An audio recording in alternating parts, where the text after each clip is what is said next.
مردم خواهی من عمل کنی؟ آره. چه عملی؟ باید دماغتو اینطوری کنم. چطوری؟ اینطوری. دماغمو؟ آره. چه شکلی؟ سر بالا؟ آره. من این دماغم چشه الان؟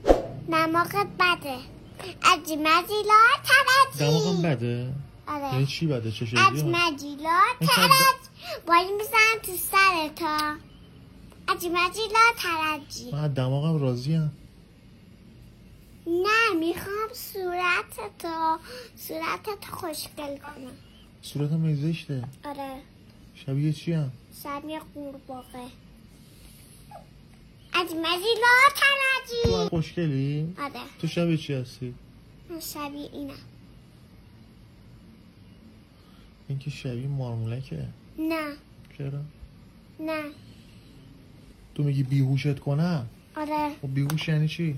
یعنی این که بیهوشی من درمانت کنم. باید شکمتو باز کنی. خب میدونم تو میگی بیهوشت کنم، من میگی بیهوشی یعنی چی؟ یعنی این که باید قشنگ بیهوشی بد باشه. قشنگ بیهوشم یعنی قشنگ چجوری؟ اجمجیلا ترجی. با عجیمجی بیهوش میکنی؟ آره. با چجوری بهوش میاری؟ باید اینم اول، بعد اینو میزنی، بعد اینو زدی خوب میشی. حالا اون چیه دست؟